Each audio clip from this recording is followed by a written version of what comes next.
can all hear me. I'm Francesca Fairbairn. I work for the Institute for Human Rights and Business on our shipping programme.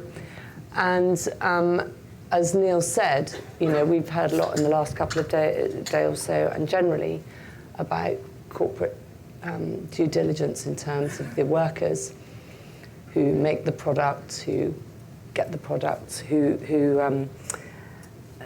pick the crops, who mine the extractives, who build the buildings, who manufacture the goods and so on. But what about the workers who transport the goods, who get the goods from source to factory, from factory floor to shop floor, and then to our door? They're not exactly migrant workers, but they do travel for work. And they're the largely invisible lifeblood of our economy, keeping our supply chains moving. There's a very overused statistic that 90% of world trade travels by sea, so I won't quote that. But shipping is one element of a vast and very long delivery chain. And many of you, and by you I'm talking to kind of corporates, may not even have thought of the transport part of your supply chain in terms of human rights due diligence, but it is important. In many cases, they're direct customers. And during the pandemic, we realized the importance of transport workers, particularly in the maritime sector. There was a huge crew change crisis, and hopefully Martha Selwyn from UN Global Compact will touch on that in the part 2 of this panel.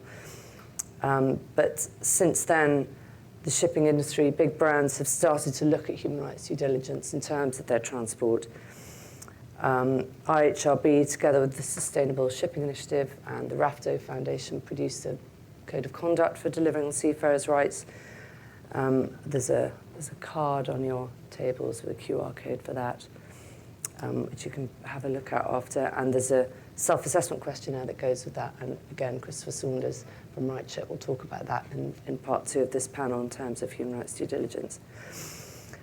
Just a bit of detail. So when we're talking about seafarers, particularly talking about the merchant navy, we're not talking today about seafarers on fishing vessels, and we know there are many issues with recruitment fees and other egregious human rights violations on fishing vessels, but we're looking particularly today at the merchant navy, so that's seafarers on bulk carriers, oil tankers, container ships, and so on, particularly container ships, of course. So part 1 will focus on seafarers and recruitment fees. And again, we would like to look at more of the transport chain. We're going to focus on seafarers today, but of course it is important to look at the whole of the transport chain. There just isn't any data that we know of, apart from this new data that we've published on seafarers.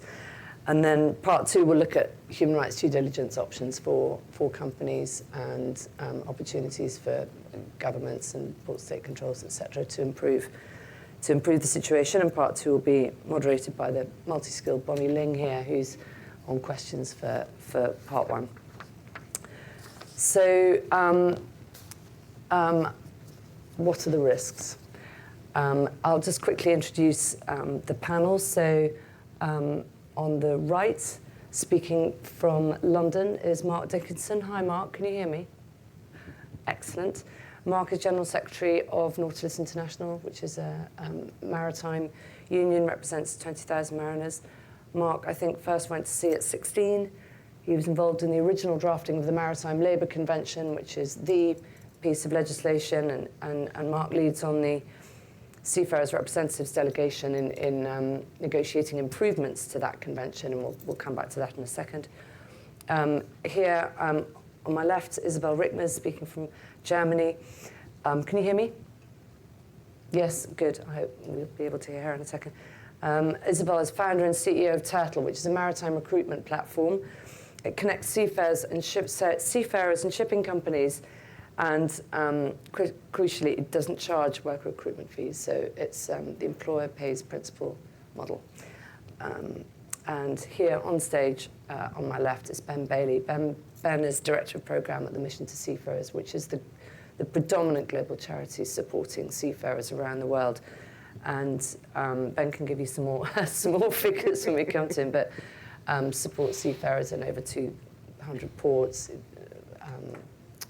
and Ben oversees the mission's work on prevailing issues, so one of which is abandonment, and Neil was just talking about wage theft. That's a whole other topic, not for today, but a very, very big one. And if you want to know more about that, please talk to Ben afterwards or online. And also the huge issue of recruitment fees, which we're going to talk about today. So if I turn to Mark, first of all. Hi, Mark. First of all, just some basics. How many merchant seafarers are there? Where do they come from? What countries? Just a few basic stats for us.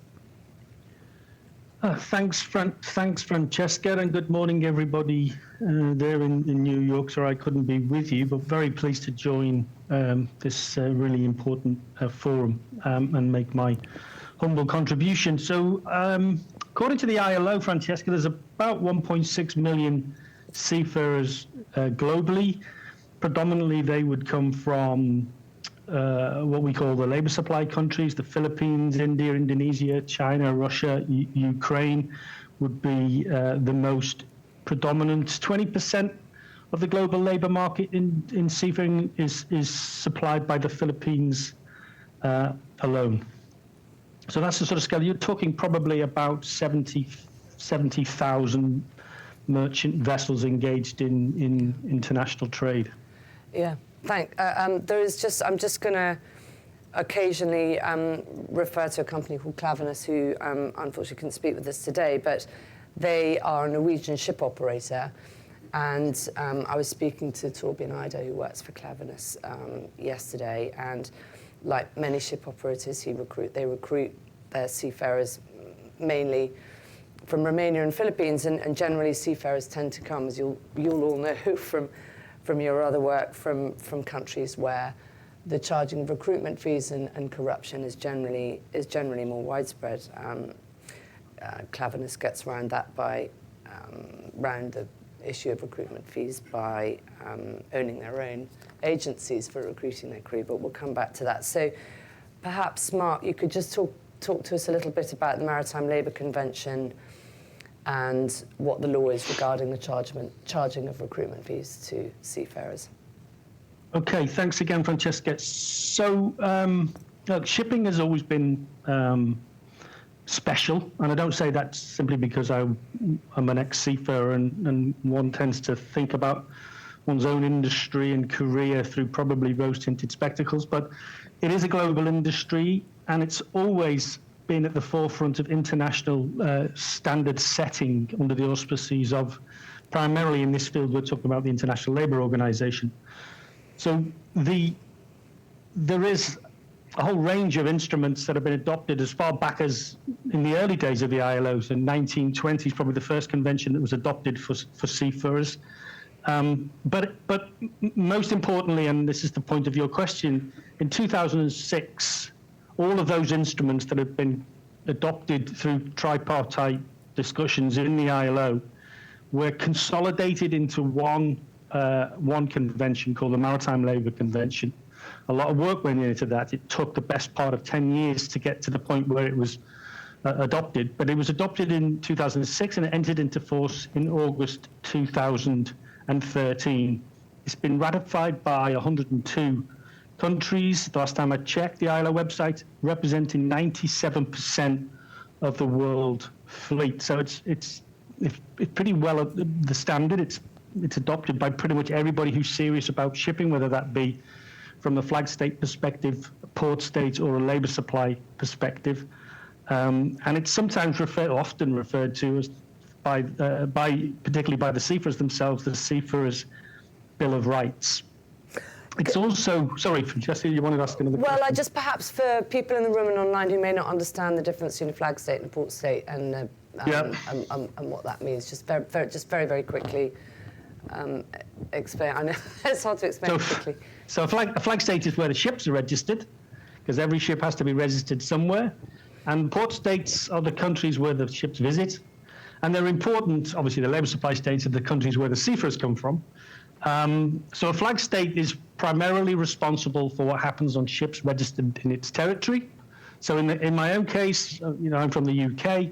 we have a flag or a registration that we often refer to as the Red Ensign, flies on the back of all UK registered ships, and the UK is responsible for enforcing standards, national, regional, and also international standards on that vessel. Port states have additional obligations. They check the standards on ships visiting their ports. So under the MLC, the flag state is primarily responsible. They check everything. They issue certificates to the vessel. The port state will then check that those standards are being applied.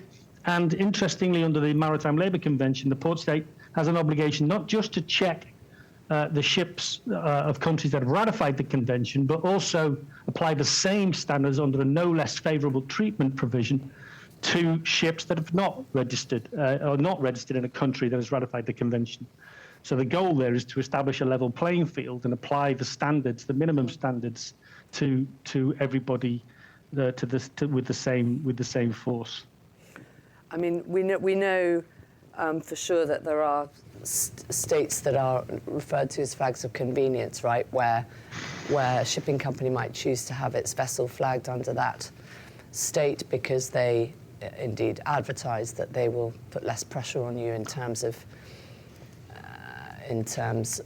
environmental and human rights regulations and requirements. Yeah, it is of course the scourge of the shipping industry, and it's been that way for at least the International Transport Workers Federation, who I'm also heavily involved in, and when I'm at the ILO representing Seafarers, I do so under the auspices of that organisation. They've been running a campaign against flags of convenience for 75 years, and this year is the 75th anniversary of that campaign. And they're fighting to establish what's referred to in international law as a genuine link between the ship owner and the flag that is flown on the rear of the ship owner's vessel. And that link does not exist with flags of convenience because they're there for the convenience of the owner. Yeah. So perhaps if we just come back to recruitment fees, what does the MLC say in relation to recruitment fees? So the MLC is absolutely clear about the payment of fees to secure an employment. It outlaws that practice, so it's illegal, if you like.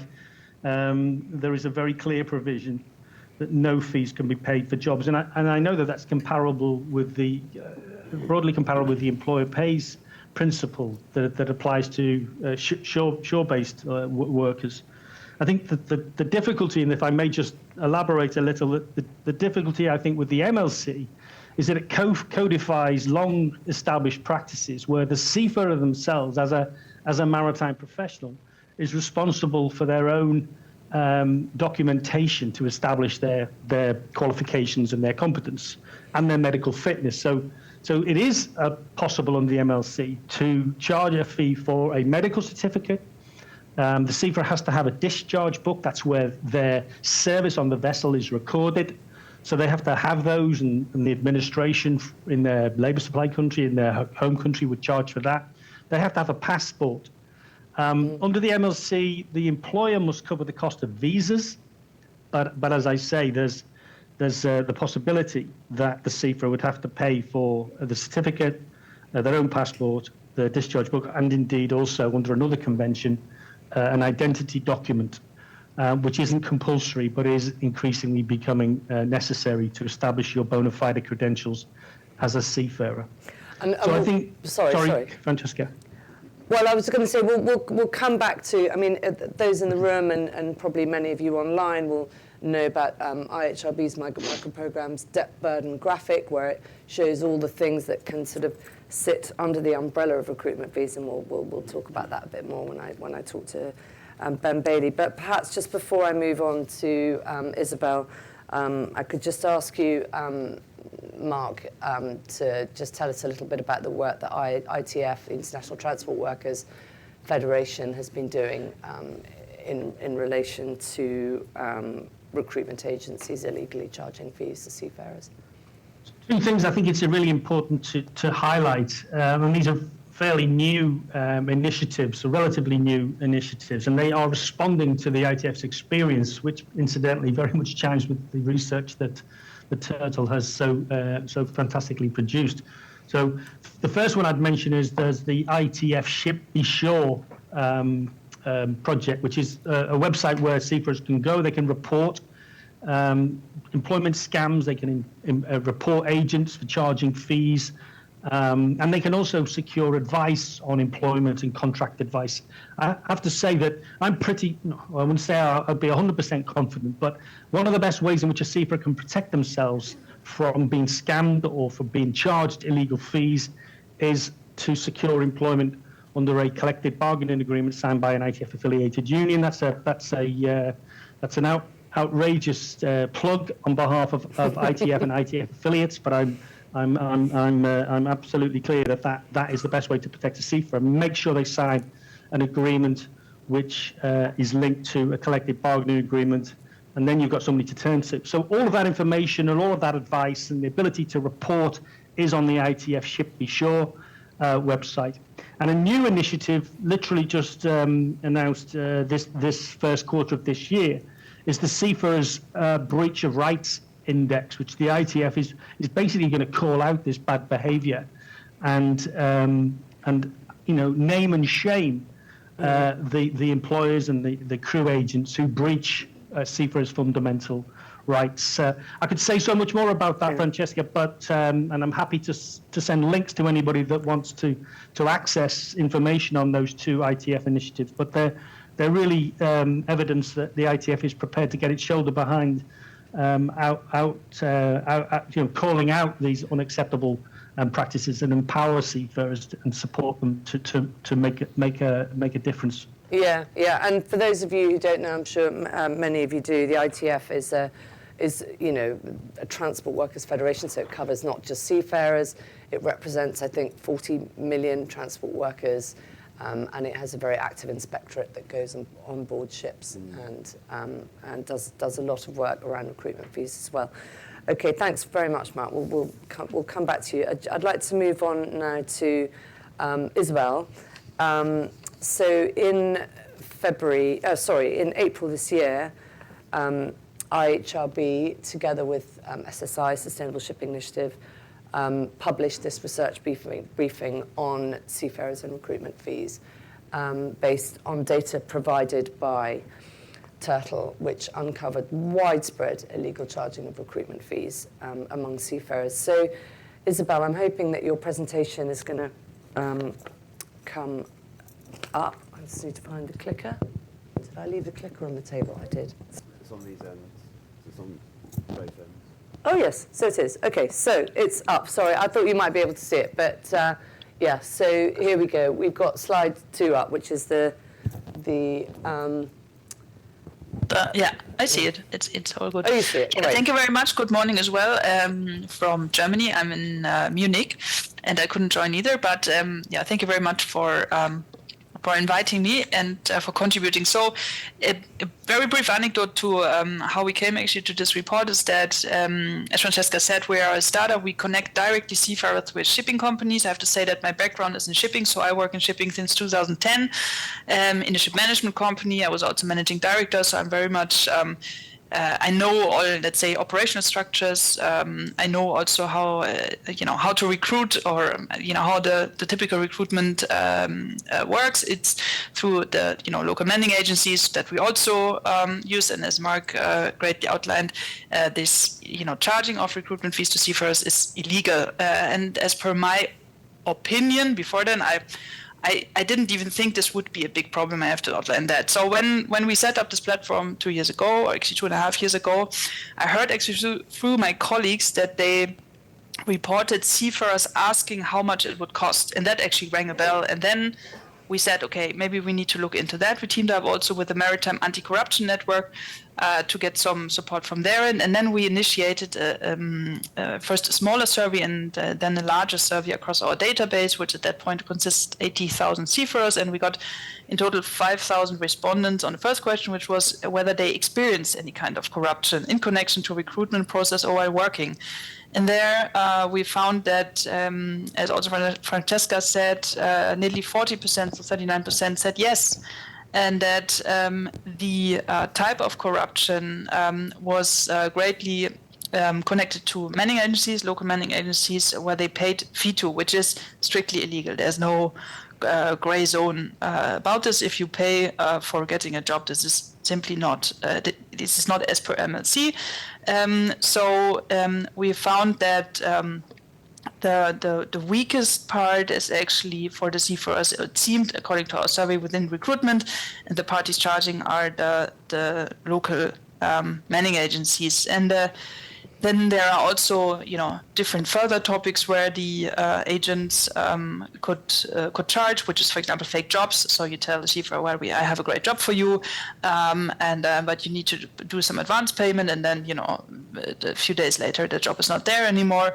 We also heard that, you tell the seafarer there's a great job, but you only need to do this and that training. Then the seafarer does this and that training, and then afterwards, the job is not there anymore. So there are also quite creative, call it, ways of charging. And apart from the direct charging, there are also ways to indirectly charge. So when you, for example, when it comes to payment of wages, there might be some kind of fees which are connected to the transfer of the money. So I think, we haven't deep dived into that whole infrastructure, but from the outset, as Francesca said, there's an issue. And the second part to that is that we found that most of them did not even report it. Because they said they did not really know where to report, and some also said that they were afraid. But I think this shows in greatness that we have some issue there. And if we go to, are there any questions at this stage? No, I think if we move, it's difficult because I can't see the slide, but I think the next slide showing is about nationality. So we found that actually the locations where corruption happened in most cases it was in India and then Nigeria, but also Ukraine, Philippines, Ghana, Pakistan. So it's quite widespread. But India being the respondents who said that it happens being predominantly from India. But again, I think it's a widespread topic, and I think it also owes a bit to the structure of our database, where I think close to 40% of all in the database are from India.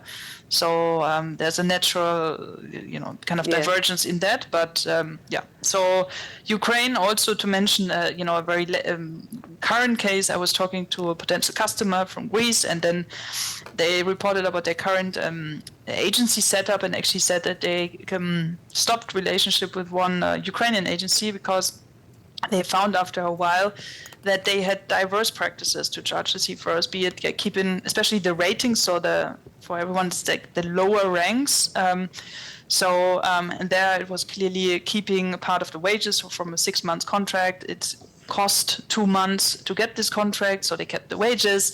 That they charged 5 times the price of a coffee in the waiting area where the seafarers actually waited for, some interviews or so. So I mean, this is quite widespread, but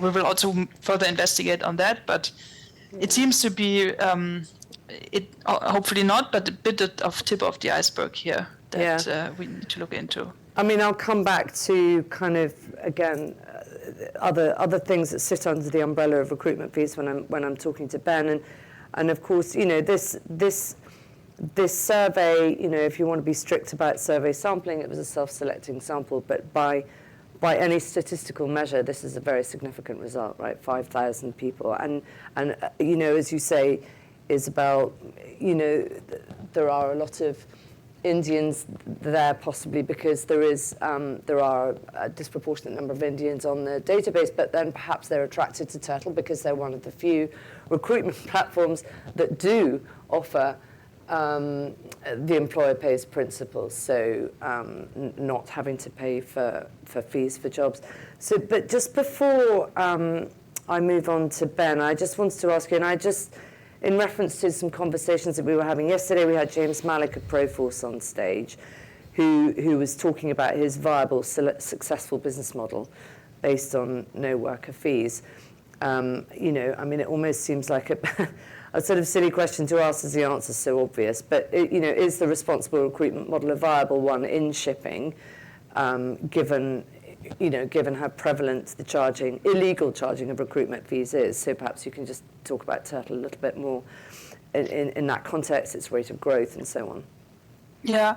So as I said initially, why I set up the marketplace. I mean, after my at that point 9.5 or 9 years experience in shipping, is that I thought it's a more efficient way of actually finding each other and to connect the seafarers and shipping companies directly. So I never actually thought of a value add through this employer pays principle, because I actually assumed that MLC or this part of MLC is strictly kept, to be very frank. So this value proposition of doing more like clean or ethical recruitment, developed through actually all the seafarers registering, and this is really where we see a big enthusiasm that we have approximately 6,000 new registrations per month. Many come already directly, so they hear from others about us and they come directly. So this let's say wrong market mechanisms definitely pushed us. On the other hand, if you look at the shipping companies being our customers paying for the service of finding a seafarer,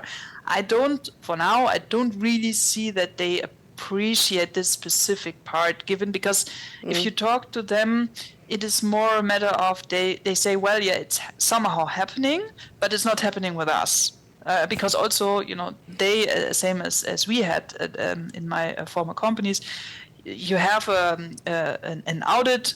So you normally, leaving COVID aside, but you visit the manning agent and you do an audit with them, so to make sure that actually everything is fine.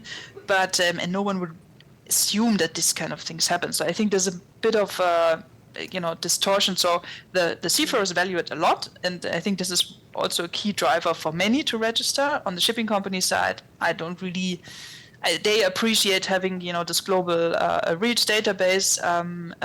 Some of them ask whether we charge the seafarers, which we obviously not, but it's not really, I would say, a value proposition for them, because they think everything's fine so far.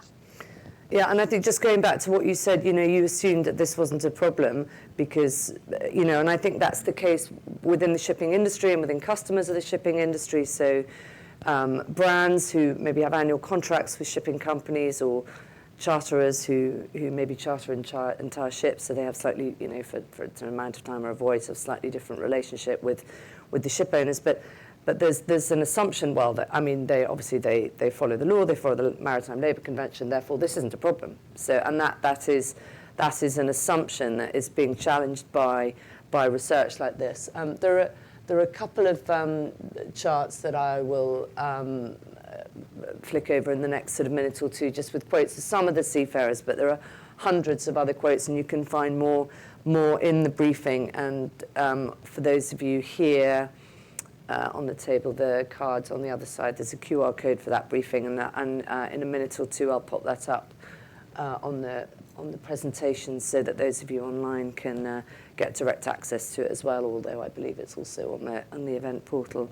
But thanks, Isabel. So Ben, if I can just move on to you. So perhaps you can, firstly just tell us a little bit about the Mission Seafarers and what they do. Yeah, sure. So the Mission to Seafarers is one of the world's largest maritime welfare charities. We work in 200 ports across 50 countries. We have a network of 121 seafarers centre, and last year, for example, our teams around the world carried out 39,000 ship welfare visits. We also have family networks where we work with seafarers' families in their communities in places like India, Myanmar, and the Philippines. And so really, you have a kind of really widespread contact with seafarers across many countries and across many issues. And I wonder if you can just tell us a little bit about when the issue of recruitment fees first came across your radar, Mr. Seafarers, or if it's always been there, or... I think, yes, there's been an issue of it. And, even if you look back in history and you look at, seafarers who were recruited in the 1800s, crimping, Shanghaiing, the term was used then, seafarers have always been open to exploitation. I think particularly for us, it tends to be in very set examples when, I think I need to be close closer to the mic. Particularly set examples. So, for example, I can think of a crew who were abandoned on a supply vessel off a country in the Arabian Gulf not too long ago. They were left without food, without water, without oil to run the generator, and all of the seafarers on board, all the Indian nationals, had not been paid for several months. And those seafarers had actually paid $2,000 per person to secure the job on board that. And what was interesting about their case was that the employer who had recruited them onto the vessel had actually put them in touch with a credit bureau who would then loan them the money so that they could then pay the employer to get the job. And so when the ship then became abandoned, the seafarers and the families were still being chased by bailiffs. And so even though that credit bureau knew full well that the employer had abandoned the ship and that there was no money there. So, and that is not a particularly extreme example of some of the cases that we will get involved with. Yeah, and we'll come back to that in a minute, as I say. But do you, and I know this is a difficult question, but do you have a feel for how much they're generally paying? I mean, you said there, I can't remember, sorry, $2,000 or $3,000, and it must vary widely by country, by job, by rank, by it does. I mean, as you know, we've actually, based on the work that Turtle have done, we've commissioned some research by Liverpool John Moores University to look at this issue in a bit more detail. At the moment, the stories that we're getting range from anywhere from sort of $50 to $100, right the way through to officer class. One seafarer who's claimed that he's paid $7,500 for that job. The average from what we've seen so far is around about $1,800 per contract. And I don't know what Isabel has seen from her data, but we would estimate that from what we've seen so far, around 10% of our respondents are still in some form of debt bondage as a result of the high impact, the high interest loans and the compound interest which is being charged. We'll come back to that, but just before, so shipping as a career is very hierarchical. Much like the kind of the Navy itself. So there are ratings, who are the lower ranks, cadets, middle ranks, and officers.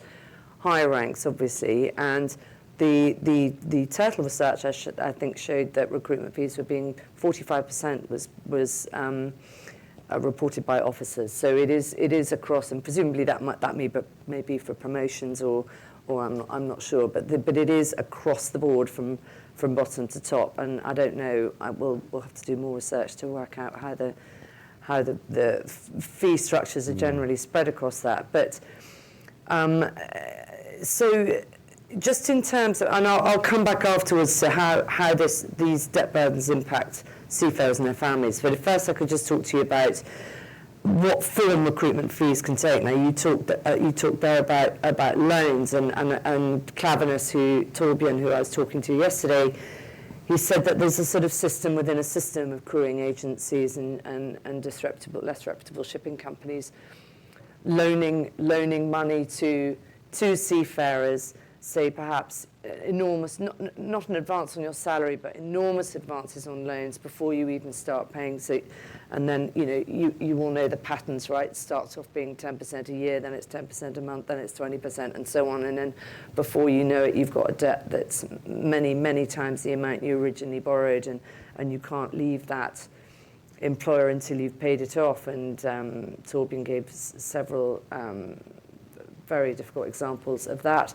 Another one is these very long internships that crewing agencies in the Philippines have, where before you might have done your training to become a rating, but you have to do a year-long internship or apprenticeship within the agency office, being paid nothing before you even get to start your seafaring career. So I wonder if you know of any other things like that, Ben. I know there are plenty of them. Yeah, I think the issue that you've just highlighted about what in the Philippines is called utility seafarers, and so as you rightly say, yes, these crew.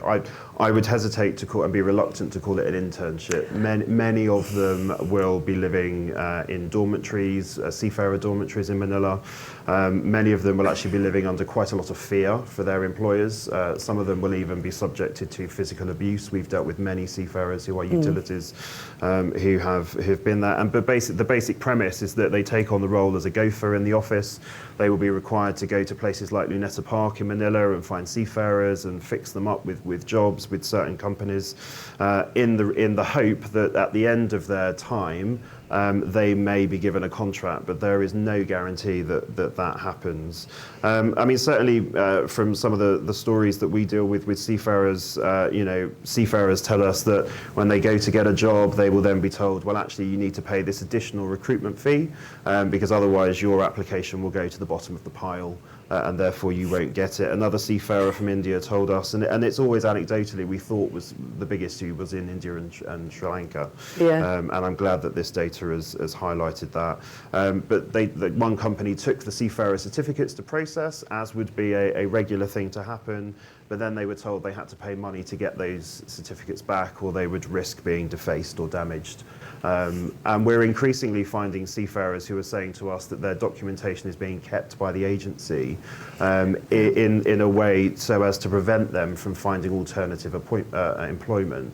Now, on the one hand, you could argue that a responsible employer might want to retain the best people that they possibly can, but it does suggest that there is something sinister going on if we're sort of preventing seafarers from looking for alternative employment. Yeah, exactly. And I think that there is a difference, and there's a chart. I won't flip back to it, but you can find it in the briefing. There is a difference in ships as on land, where I believe it's normal practice, Mark, right, for the ship's captain to keep your passport while you were on board, and that's not considered a kind of nefarious practice, if that's the right word. However, your passport being kept by a manning agency very much is. Yeah, and that those are two sort of slightly different things.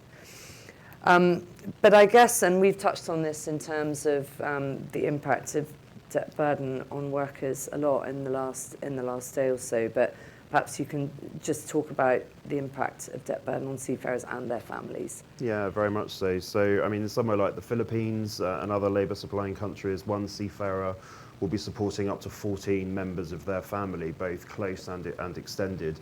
And many of the crews that we work with don't have much of a concept of financial planning.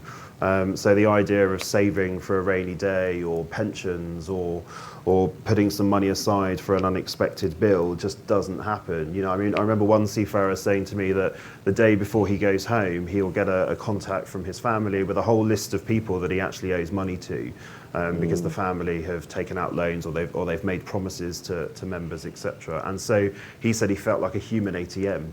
And so, you know, that puts huge amounts of pressure if all of a sudden that income is not coming in, and even more pressure if obviously there are loans that need to be paid that can't be met. And I think certainly what we are seeing is that, you know, this seafaring is stressful enough. You know, any seafarer will tell you that. But when you're then dealing with this additional financial burden, it absolutely has a detrimental impact on their mental health and well-being, and indeed on some seafarers' families' personal safety.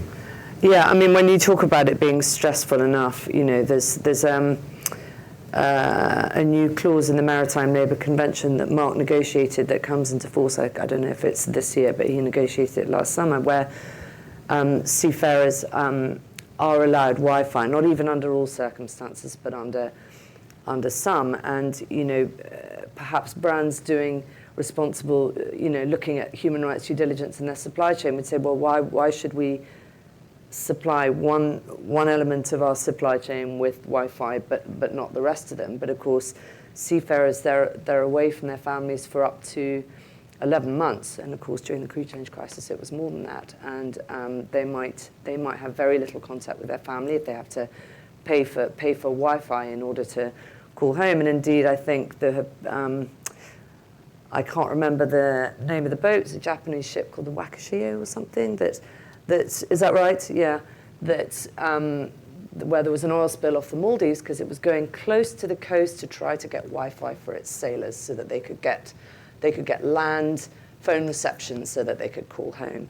So it is very, very stressful. And to go back to what you were talking about the human ATM, I mean, Torbjörn talks about the the breadwinner tradition, and just this idea that there is a lot of pressure on this and these debts, and it's something you all know very well. Yesterday, I can't remember who it was, said, they're only one typhoon away from losing everything they spent all their money on. So, these situations, financial situations, are extremely tenuous.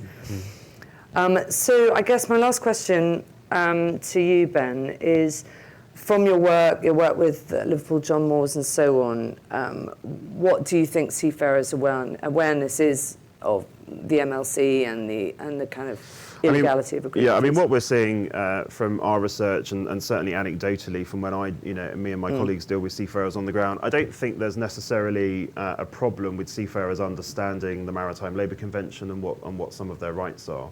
Oh, okay. I mean, certainly 70% of our respondents said to us, they knew about the MLC, they knew what they were entitled to, and certainly I have seafarers that are in difficulty and they'll say to me, well, the MLC says this, but I'm not getting it, or can you connect me to the ITF because this is not happening. I think so. I'm not sure it's about seafarers. I think the bigger issue is around inspection and enforcement. Yeah. So Mark spoke very eloquently about the fact that yes, the MLC is covering 97% of the world's tonnage, but there are still a number of geographical black holes where seafarers can be open to exploitation. Places around the Arabian Gulf, for example, where certainly that is a problem.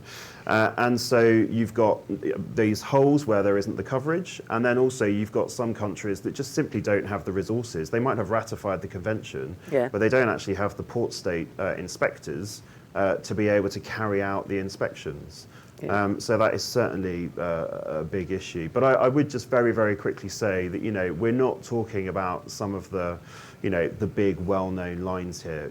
Very often it is those seafarers who are stuck at sort of working at a very low level, who are unfortunately the ones who are the most exploited. They are the most exploited, yes, but the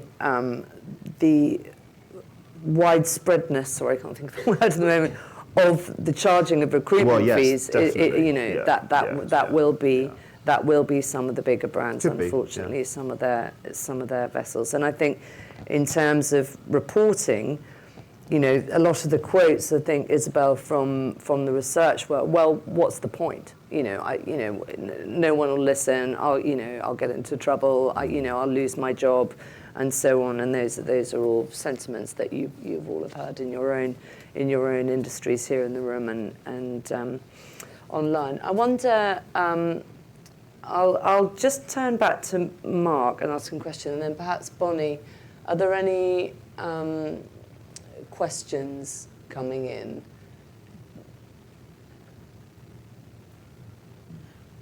Hi, everyone. So we have one. I think it's fairly straightforward, and there are others. I have one. So please send in your questions because we are reading them and checking. So the first question is, well, if a seafarer already has his or her passport, should employers repay the fees of that passport? And if there are no other questions, I would like to go back to, if I may, the point that Mark raised earlier in the discussion.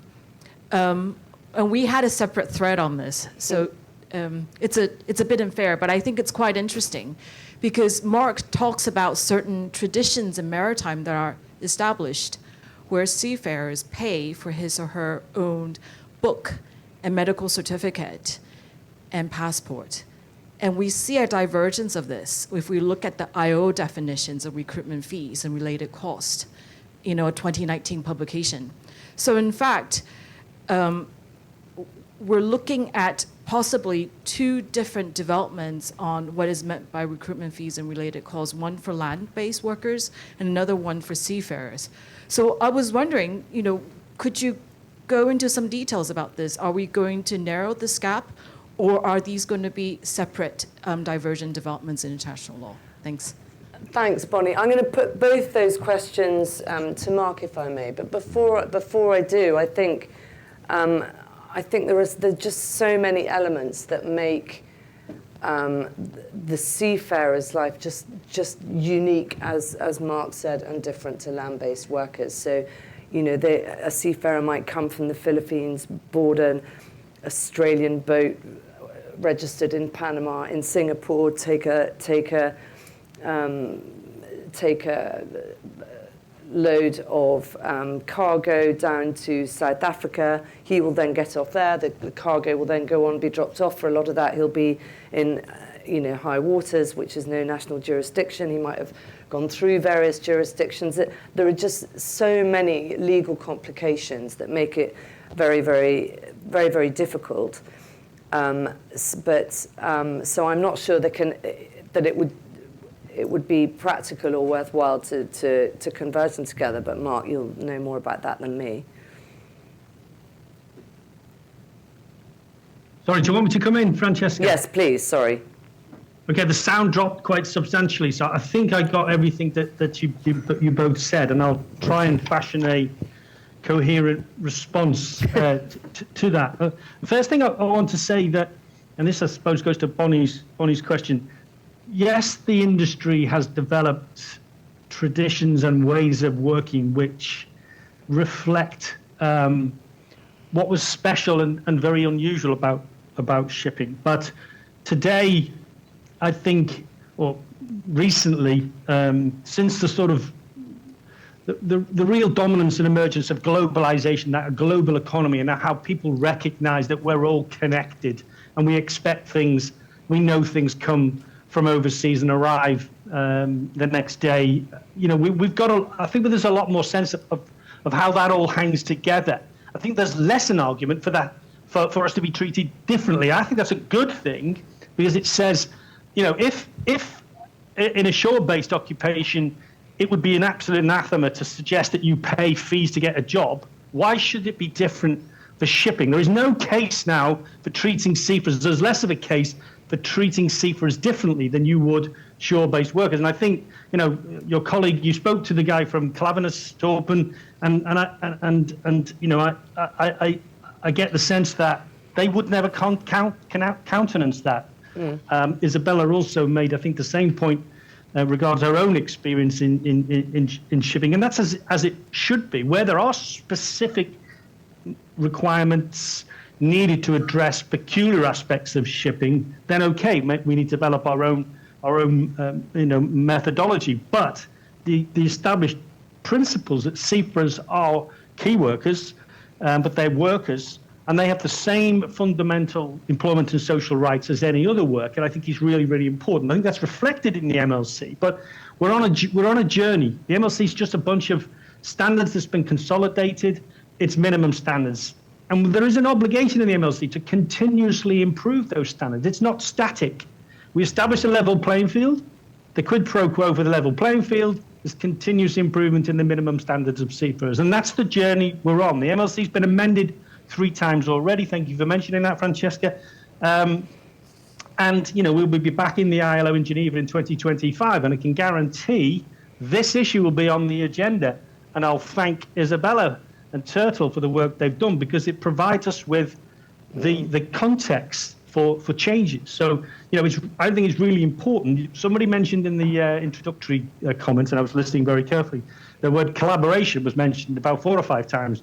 And I think it's going to be really, really important that we collaborate to make that case in Geneva in 2025. And that's a collaboration across the piece. The ship owners need to be on board with this.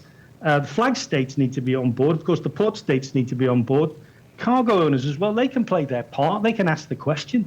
The MLC's minimum standards, but it's not the cap. I mean, you should ask the question, is that good enough? Is a minimum standard good enough? Our shore-based workers don't pay fees. They don't pay for their passports. They don't pay for their discharge books. They don't charge, their medical certificates. So why should the seafarers? I think that's a really important part of this conversation. Everybody, all the stakeholders involved, the welfare charities have got a significant role to play too. Thanks, Ben, for your contribution and your insight, which is really, really important. We've all got to collaborate to continue that journey of continuous improvement and make an absolute difference. There was one specific question about whether somebody who's already got a passport should have them compensated. All I would say is there are many, many good employers out there, many good ship owners who absolutely would do that, and I applaud them.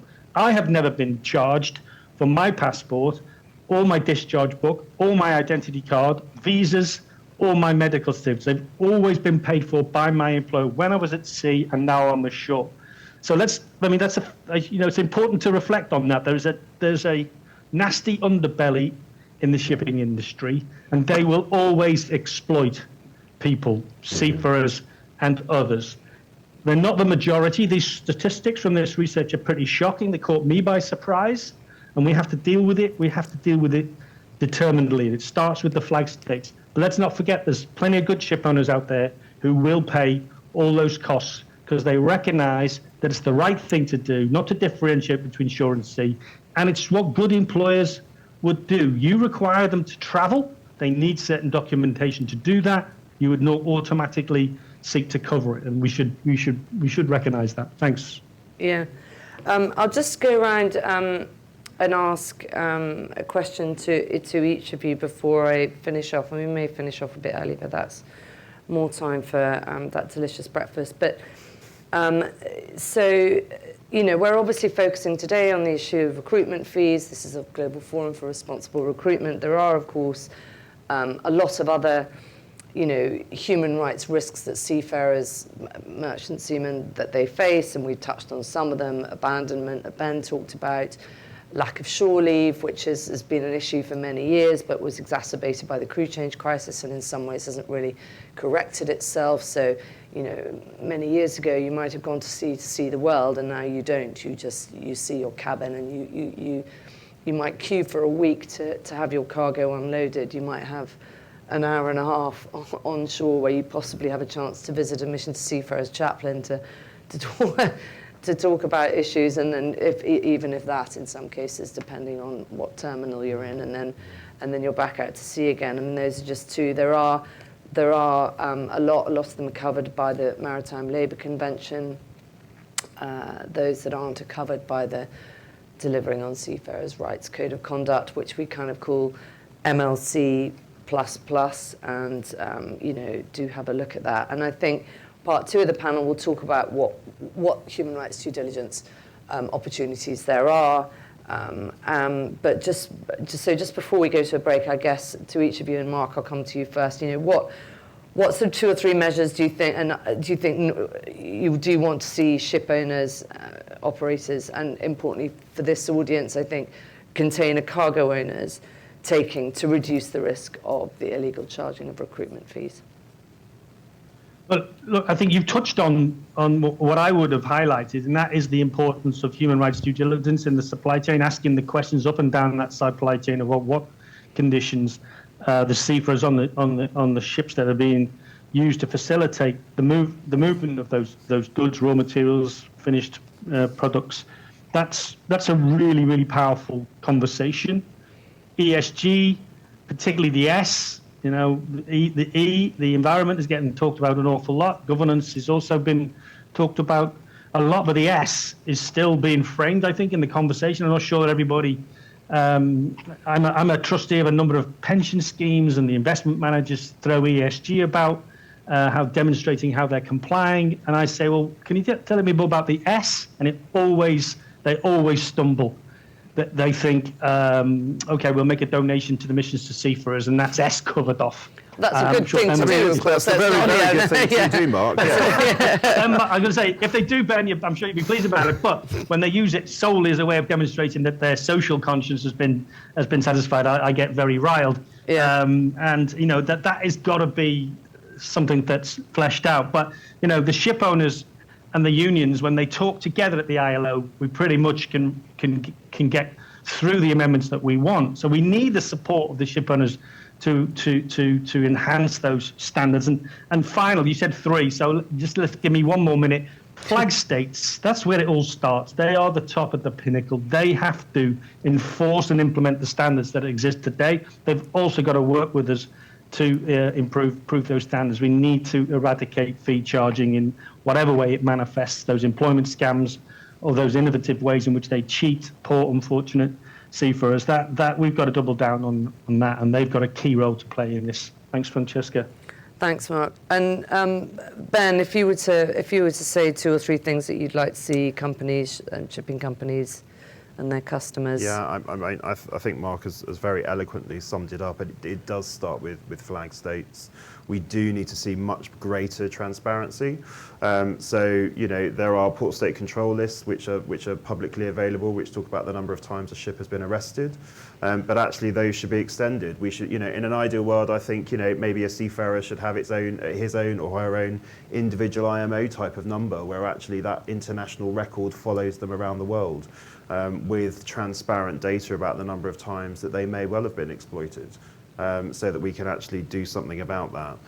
I think also, though, not underestimating the considerable power that you as cargo owners in this room have in ensuring that there exist on board facilities which safeguard and promote and protect the seafarers' well-being, both physically, mentally, how they got there, how they get home, and that of their families. I've been privileged through the IHRB to talk to a number of cargo owners who are asking those really important questions. And I think, there is only this, the ITF and the unions and the IMO and the ILO is a great place to have that say and to have those debates. But actually the real power, or a significant part of the power, I should say, exists with cargo owners in this room. And so, opening these lines of dialogue, opening these lines of communication is so fundamentally important. Yeah, I just wanted to add actually back, and I could be wrong on this, Mark, but I do believe the Maritime Labour Convention is the only possibly ILO convention which has inbuilt into it the possibility for periodic updating. Is that right? An improvement? Yeah, that's right. It's unique in that respect. I mean, we can only amend the code, which is the code A and B. The articles, the chapeau, if you like, of the convention, that can only be amended by a full Labour conference. But the code, the detail, that can be amended. Yeah. Well, excuse the pun, but hats off to you for getting that one through. And so, Isabel, finally, what 2 or 3 things would you say? I mean, fully agree with Mark and Ben on what's been said. Questioning, I think number one is now what we're doing currently is raising the awareness, because as I said, me having worked in a ship owner, ship manager, I wasn't aware and I would have thought it's not a problem. So I think the first thing is that we really create the awareness. Then secondly, I think also that cargo owners and the cargo will have quite a power. I think the same counts for the finance side. So investors, really like banks, but also financial institutions investing into shipping, have also a great leeway to question and ask things. And I fully agree with Mark on the S. So the S is kind of left out of the ESG. Actually, the ESG. So I think stakeholders definitely who step in, who put up questions and who really want to or actually check on how things are done. It's very easy to say, well, it's MLC compliant. No, but I think we need to really check on that things are really done properly. So this due diligence is not anymore a pure paperwork, but I think it should be a far more interactive and active way, and also tools where you can basically check what is happening and also report much better than you did before. But I think there's a way to go, but I think number one is really the awareness. Thank you. And I think in the second part of this panel, which is possibly going to be a bit too short, we'll hear from, we'll hopefully touch on MSC, which is one of the biggest shipping companies in the world. Oh, brilliant, thank you, thanks. Who've done a pilot project with Coles, which is an Australian supermarket, on adding model clauses to contracts between container cargo owners and their shipping customers. I think we've got a few more questions, so perhaps just come back to Bonnie for the last 5-10 minutes. All right, so I have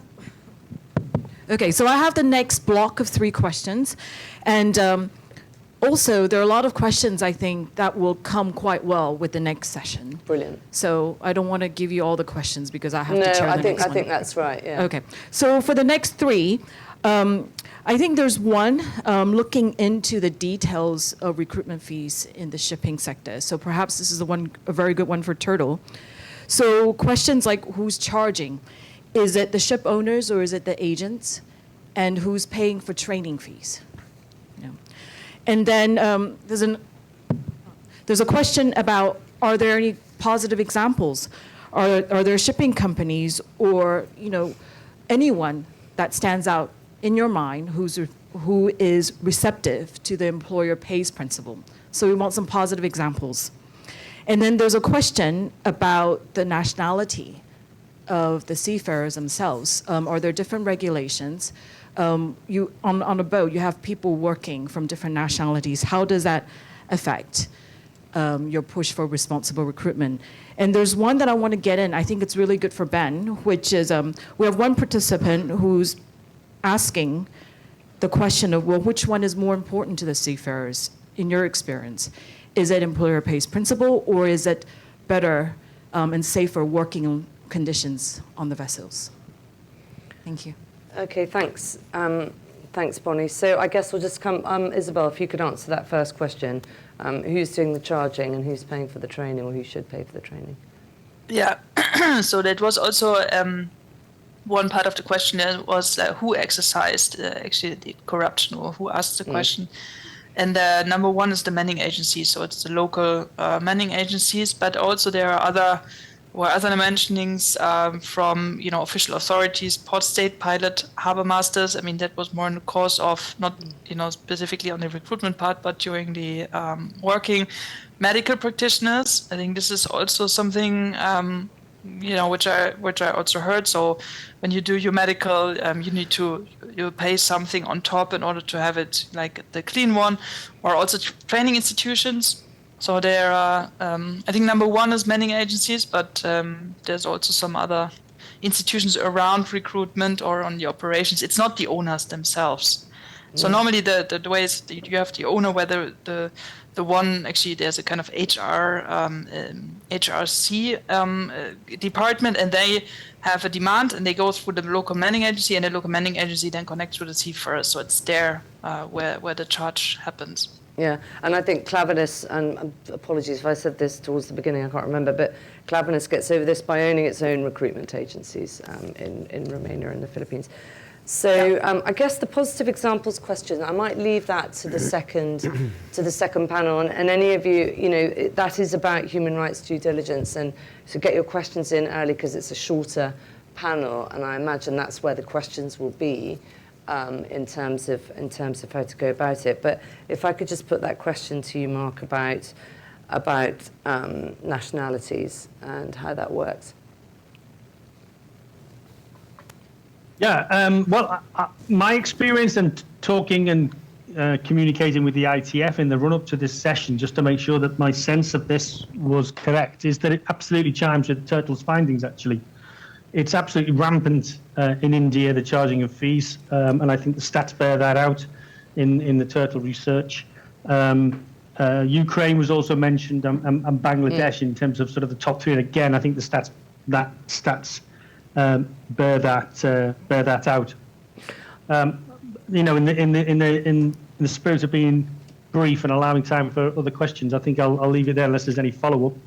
I think that's right, and I think also in terms of nationalities, it meant like if you're on a ship, if you have, a Ukrainian perhaps and a Filipino crew member, what rules prevail, but that would be the flag state of the ship. So I think the international language of seafarers is English, right? So they all have to speak a certain level of English. Have I got that right, Ben? Is that correct? The language of the sea, yeah. It's the language of the sea. Sorry, Ben, yeah. But then on the ship, the rules will be the International Maritime Labour Convention as implemented by the flag state of the ship.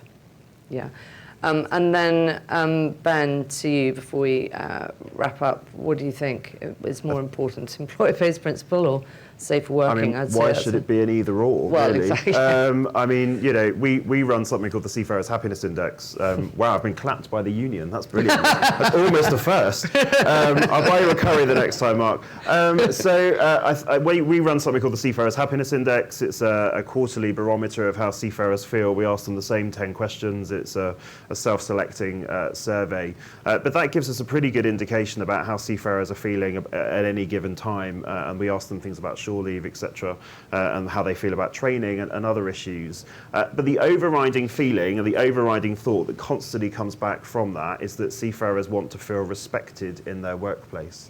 And there are, as Mark said, there are a great many companies who do respect their seafarers, have a huge amount of EAP programs in place that look after them and indeed their families. Many companies, good companies, will have big family networks that they will support them as well. But it is that level of respect that very often seafarers feel is missing. So it's not an either or in my world. It's an holistic approach, which touches on that collaboration that we've already talked about. Yeah. I'll just Francesca, yes. can I just add something to Ben's excellent intervention there? Well, it shouldn't be an either or, should it? I mean, everything is about the health and safety of the vessel. Anything that compromises the health and safety of the vessel, and I can't imagine how you must feel if you're in debt or you've had to borrow money to secure a job. You're in a position that could even be considered to be, tantamount to forced labour. How does that contribute to the health and safe running of a vessel? Yeah. I mean, it's not really about prioritising what we want. It's about that not compromising the efficient and safe operation of the vessel, because if it is compromised, it has horrendous consequences, not only for the seafarers, but potentially the environment and for the lives of those travelling on the ship. So it's pretty important. So just in advance of the next session, there is a crew change guidance, which, as I mentioned, Martha from the UN Global Compact may mention. There's a really good case study in there of a brand trying to find out what ships its products were on, what were the collective bargaining agreements on that ship, how it went through that process in order to begin even visibility of to start its human rights due diligence. And it's a short case study, but really, really good. I also did a podcast with her, if you're interested. That's on the IHRB site. And just one last statistic, which is 40 years ago, less than 2% of merchant navy were women, and there have been many, many campaigns since going on, and the figure today is less than 2%. So in some cases it can be difficult to make change in that industry, but we'll keep going. So thanks very much, and we'll see you again shortly for part 2 of this panel.